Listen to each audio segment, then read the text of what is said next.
Getting a crush won't get you crushed. Dear 20-something, if you feel like you're about to ding in a stream of love without your approval and this scares the shit out of your existence, here are some words for you. I'm fucked, I said to my friend last Saturday while crushing at her place and starting to space out on her two-seater sofa. Why was a question she didn't even bother to ask since she already knew the reason behind my over-exaggerated reaction. It was almost midnight. My brain should have released adenosine by that time, but nothing of the sort happened. Adrenaline, dopamine, a cocktail of chemicals surging through my brain's reward circuits was my reality. I got a crush. And to make it worse, I didn't fall for a guy in 2 years. Not incredibly long, but neither short. I was there trying to sort out the mess of thoughts and replaying the scenes that gave me the conclusion to my question, would I see him again? To which the answer would obviously be no, since the date was quiet. This deliberation made me grab my phone in a hurry, making Lily, installed right next to me while crafting herself a cigarette, jump scare. I look at the black screen, turning into a white one, shifting to a message convo after Instagram got summoned by my thumb just to check the feed. Look at my friends who couldn't care less about my divorce, which is valid, and ask, should I? To which he answers, do you want to? And I reply, take this phone away right now if you think it's a bad idea, in a voice that was overly dramatic for a situation which didn't require such emotions. Now counting down in my head, 3, 2, 1, that's it. I'm calling him. Do be my guest, Lily answers in her usual unbothered tone. 1 ring, 2 ring, 3 rings, nothing. Well, at least I was happy to meet him. Many souls are familiar with this hunch of anticipation felt whilst opening the phone at dawn to see whether their favorite person pounded them at equal level. Just to realize they don't. Crap. So one goes to the bathroom, takes a quick shower, prepares, go to school or work, tries to get through the day and not think about the agony of rejection they feel within their heart and being. Get back home and check the same 5.75-inch screen, thinking maybe they sent something by now. Disappointment will be the only feeling they'll get a taste of after spending an hour refreshing one's feed in the waiting for a hi by DM, which will never come. All too naturally, they curse who used to be their destiny one day prior and feel a complaint to God, asking the grand deity to stop sending on one's lane bullshit broccolis equal to men. I mean, pretty legit when the dating, job, and community pools have never been as depressing as of today, right? No one is ready to fall in love no more. No one's ready to risk this daughter. And dear listener, reader, whoever might I had I do here. Nowadays, the stakes are higher. In between the ghosting, the mockeries within the other party's friend group, the never-ending standards set like a grocery shopping list, the modern dating scene can be quite intimidating. Ergo, should we let ourselves fall into this so-called crushing phase? Because what if the other doesn't like us? What if we're alone in this position? What if it makes me lose my time because I have work to tackle and that human occupies 3/4 of my thoughts, while the screen time of my appearance within his brain per day ratio is shorter than the time it took for my ex to jerk off? I had those questions too, but now I have an answer for you. SOS, I am feeling. Romantic love, that fucker. It all started with a smile, a swift eye contact, one impromptu LinkedIn message, decide being the new dating app of the Gen Z workers, or whatever happened when you met that beautiful stranger. Your heart skips a bit and that's it. They were cute looking at first, became deep thinkers on the second encounter, and Cheetos for you to eat on the third. Though now you're left on red after the garden got taken care of. 2 options in terms of reaction. Oh, okay, well, bye, I guess. Or the second one. I'm gonna make you eat it and swallow it in one gulp. While whining on your bathroom floor and eating a whole Ben & Jerry pot as you're calling your emergency contact was none else than your best friend. If you chose option 1, you're safe. You can move on to your next adventure and smile about the experience. Bye-bye. If you're in category 2 though, toutes mes condoléances. You've entered the impenetrable waters. The one in which you no longer paddle, but you're sucked into a siphon and now pray the ocean won't swallow you all. Before you could tell, happy Hunger Games, and may the odds be ever in your favor. But here, they weren't. Maybe. You've just experienced what is called romantic love. For now, you feel like life is a joke and the simulation is no longer worth experiencing. But don't worry, this shall pass, too.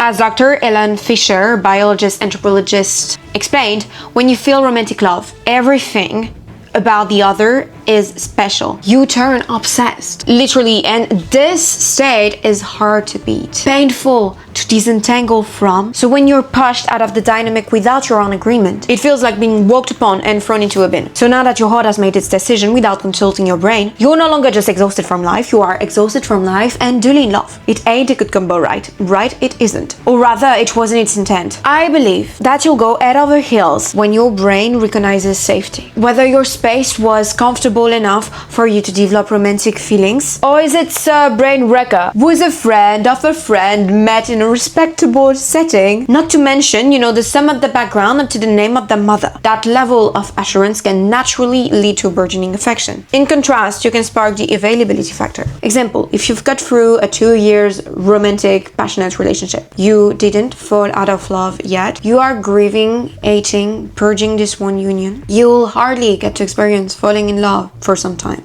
Or maybe you might, because you'll look for safety, desperate for something to seize at, until you decide that the plunge was so painful for as much you no longer, could never grant your heart again. Let it heal. And when ready, only ready, let this vital organ of yours pump afresh. Love as a playground, the goal behind the threat named love. Love, it's like a bitch.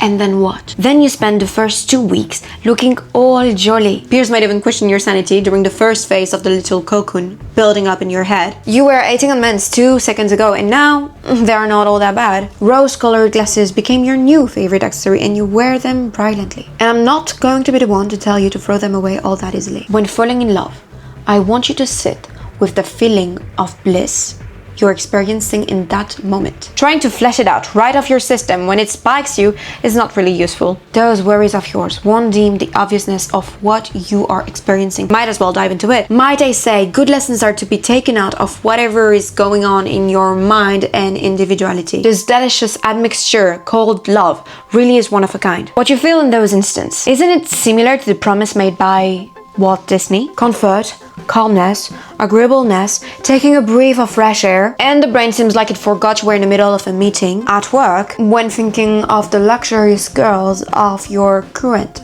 chosen one. All of those sensations, despite taking a toll on your productivity, are magnificent. In other words, use this stimulus as fuel for hitting goals during the first phase of falling. Namely, when romance eats me like a truck, I am more inclined to start exercising again, eating more healthily again, being more merry again. And the point, I do believe, is to enjoy this, to dwell in the good things provided by this condition. And if there is a loss at the end of the tunnel, might as well take the good out of the experience. When you're ready to fall in love. If all the scenes I described earlier didn't ring a bell, this is for you. This is the beautiful scenario, the happy ending I hope you get. Reason why I start with this one, so you don't need to make yourself question what's already clear, or quite depending on the advancement of your flirt by viewing the dystopian version of A Crush. My advice will be brief, so listen and take notes. Keep your head on your shoulders, always. Take care of yourself first, always. Love is blind, wear glasses, always. Create a list of what you'll accept and what are your no ways on earth before you become too irrational and now you accept the bare minimum as if it was the ultimate maximum. Highly recommend. Check, is her character the way he or she treats others? Please do. Oh, I love this one, guard your own privacy. Simply create a new space for the both of you to meet at. So now it's not something you need to live, but rather something you want to found. And most importantly, enjoy the ride. You can now skip to the conclusion.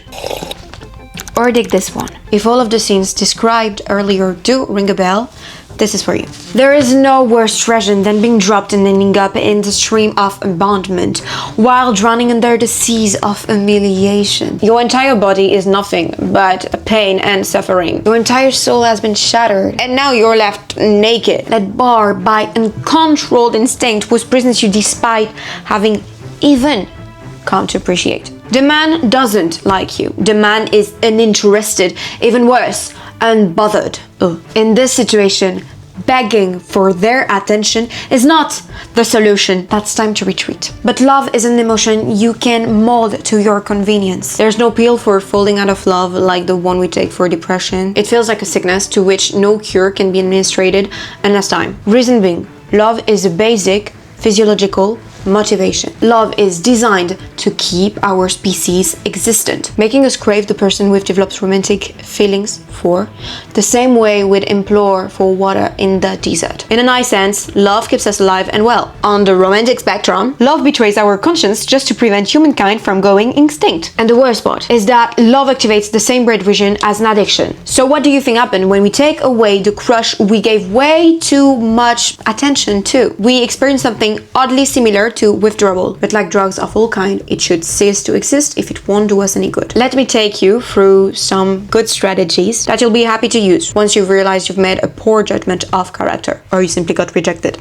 This can happen too. 1. What you idealize in the other is just a reflection of what you yearn for in your life. So you see them having their whole life together. They seem reliable, feel like a break in the middle of turmoil, and know how to make money. And mostly, they know how to keep it. They follow their inspirations and have confidence in what they do. They don't care that others might not be okay with it, because you can already tell that they will make it. In fact, it is their persistence which assures you that it is only a matter of time before they get big in their field. They work out, they're independent, they work hard, but they know their limits. They traveled all around the world, and they even got to study abroad, and you love it. They are the full package of everything you desire. Now, forget about the they and write a list of what's remained. Reliable, a break, know how to make money, know how to keep it, follow one's inspirations, have confidence in what one does and doesn't care about what others do think about it, persistence, work out, independent, work hard but know one's limits, travel all around the world, study abroad. This list is now your goals. This gives you a clear picture of what you idealize in the other, and most importantly, what you wish to have in your life. So start working towards what's written on there, because at the end of the day, those are the reasons why you fantasize about the other. You might feel like lacking those traits yourself.